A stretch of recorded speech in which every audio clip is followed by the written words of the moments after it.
Hello everyone, it is Sorab once again, sitting on my Royal Enfield Classic 350. As you can see, it's early in the morning and I've just completed 300 miles. That only means one thing, that it is due for its first service. So here I am, just riding out of my house, going to the dealer. Luckily, my dealer is not far away. It's only 7 miles, unfortunately. Otherwise, I would have looked forward to go out even more. But good in a bad in a way. Good that he's really down the road. I couldn't fault them. They supplied this bike. They've been looking after this. Brilliant service. Bad thing is it's too close. But it is what it is. So I'm off to drop my bike, and I've just had a news flash. I don't know what that's about, but yeah, I'll have a look at it later. Just dropping the bike. The dealer that's my wife. She wanted to talk to me in the middle of the road, but I completely ignored her. I think I'm not going to be going back home because I wouldn't be allowed. Right, coming back to the first service, if I stop in time, yes I did. Dropping the bike, the dealer has been really good. He gave me a few options, which courtesy bike would you need? And why do we need a courtesy bike? Because the first service, it's kind of a long service, it's kind of a lengthy service. The bike needs to cool down first of all for the oil to just settle down. On top of that, they need to adjust the valves for tappets for some reason. But I can't blame, our dealer is providing me a courtesy bike. I will be coming back home. So the dealer wanted me to pick one bike, and I wanted to try the new Himalayan, but he did not have that available, and I don't think that he's registered one for his own purpose, like for as a loan bike. So he hasn't even got it. There's one on show where I can sit and see that how it feels. But another one he offered me was a Meteor 350, but again, I wasn't too keen. I thought that I've got 350. I know exactly how the engine is, but give me something else. Then he offered me something really new with I think 4 miles on the clock, and that is a Guerrilla 450. And I was really happy. I wasn't expecting that I would be getting that bike because it's so new. But yeah, he did say that I've got a yellow Guerrilla. If you want it, have a go. Just keep it for the day, and let me know how you get on with it. And I couldn't say no. So yes, I am going. It's freezing outside. The weather was supposed to be a little better than it is at the moment. It's around 10 degrees.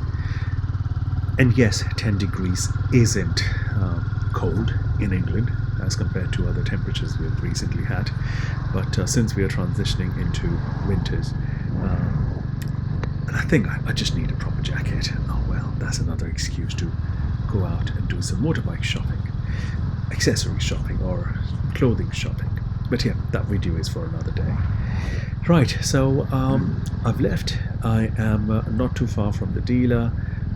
I should be there very soon, and I will be sharing the bike I've got for the day and how it goes.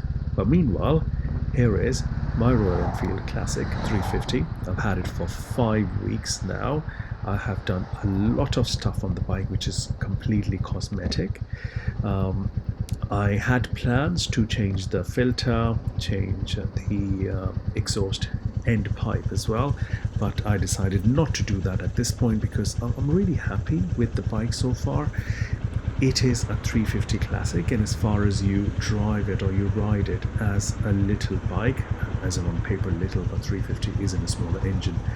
I remember back in India when I had this bike, it was considered as a very heavy bike, which still is 200 kilos, but at the same way, at the same time, if you look at the bike, it looks big. So what was I saying? Traffic light. No, I was talking about yes, 350. It is a 350 Classic. It has got 20 horsepower. I know that by now you may have heard this line so many times. It's only got 20 horses.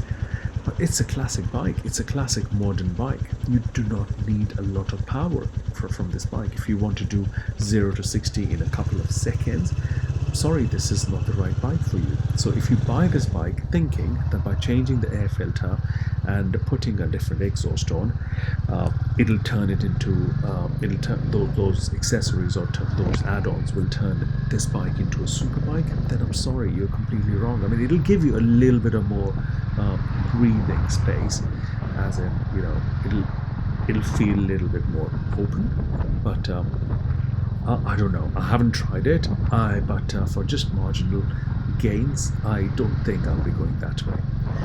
But yes, 4 weeks, and I've done just over 300 miles. I could have done a little more, but I was holding myself back because first service was due, and just didn't want to get into that grey area of question mark where, oh well, you've done more than 300 miles, it might just impact your warranty or not.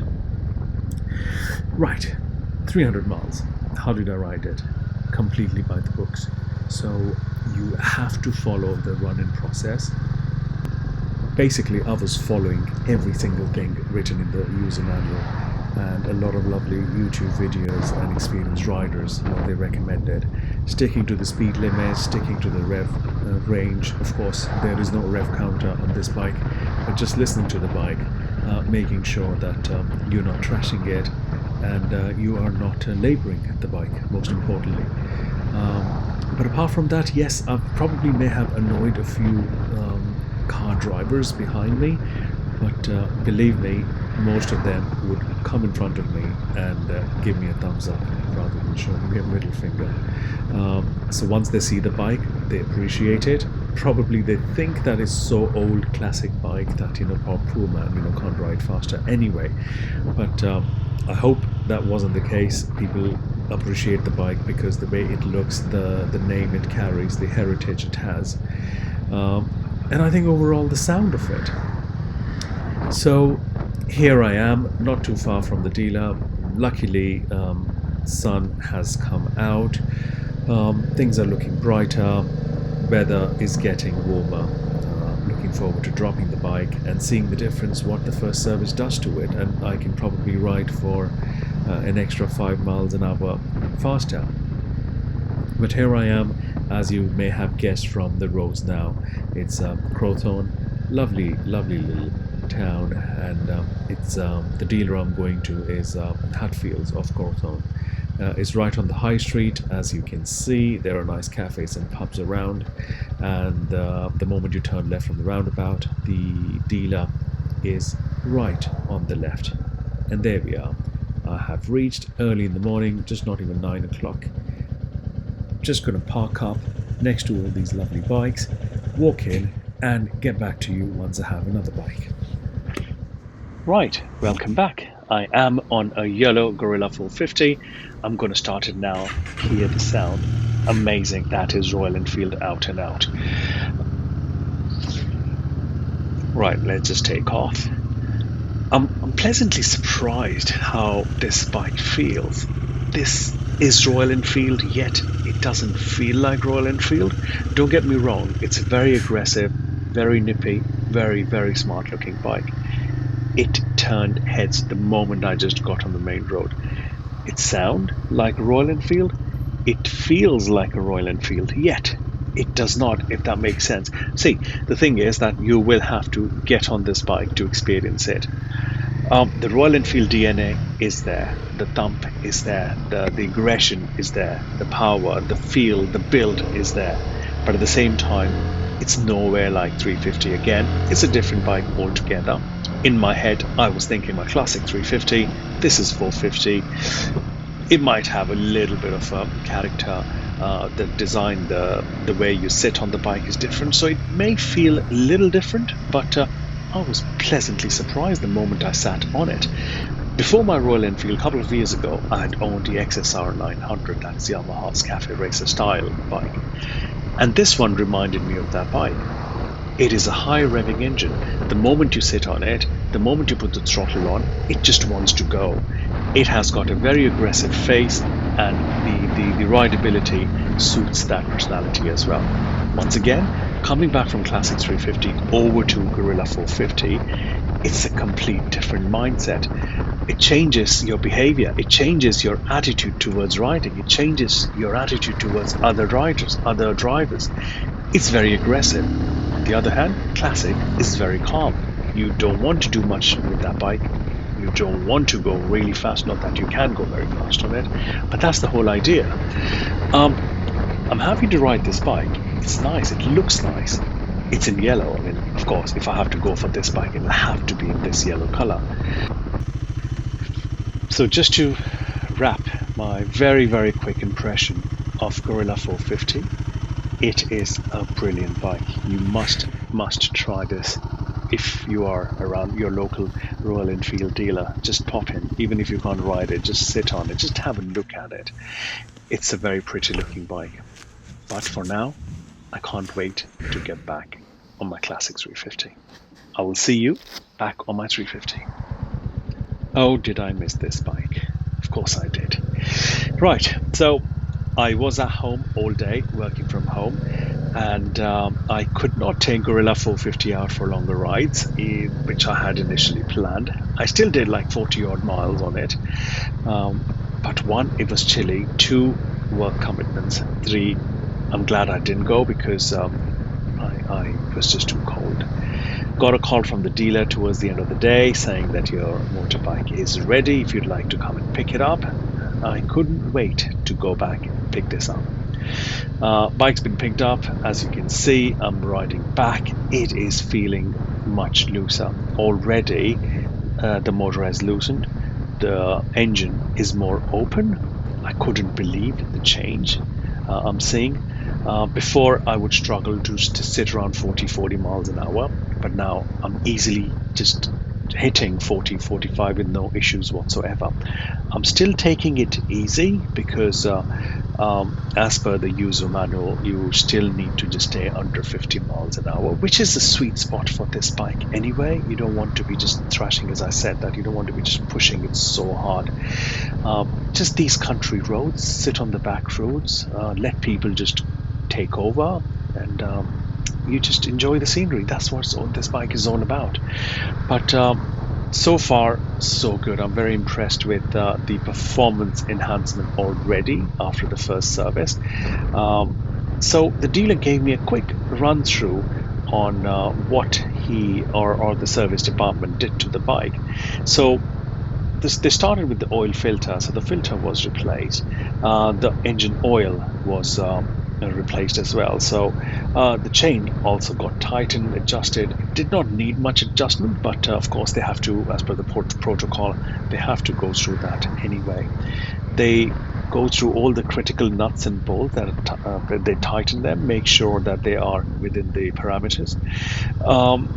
And electrical system, for some reason, they go through the electrical system and inspect to make sure everything is functioning properly, including the lights, indicators, horn, etc. They do go through the battery level as well, just to make sure that the battery is charging, it is charging properly. That was also highlighted. Lastly, suspension just was given a visual inspection just to make sure that all the seals, everything is looking okay. Nothing major. I'm sorry, it was a kind of a major service, surprisingly, after 300 miles, but now I will not be seeing the dealer or the service department, at least for another few thousand miles, or 6 months, or I think 1 year it is. But as I said, I'm going to take it easy. I am seeing performance increments. I am seeing that the motorbike is feeling lighter, more open, and more eager to rev as well. But as I said, I'm just going to hold back for a while. But so far, so good. Very happy with it so far. And yeah, just wanted to share my experience of going to the dealers for its first service, getting a loan bike, talking about it, and just getting the motorbike back after its first service, and then showing you that how it feels. I'm feeling that the fuel consumption should also decrease, Before the service I had two fill-ups. So once I got 118 miles per gallon, second time I got 110 miles per gallon. It'll be good to see that how it performed, or how it performs after its first service. But that's about it from me. If you have any questions, if you have any doubts or anything you want to ask about the service, the motorbikes, either Classic 350 or Guerrilla 450, you know what the drill is. Drop me a line, I will go through it, and I will come back as soon as I can. So until my next video, you stay safe and ride safe. Cheers.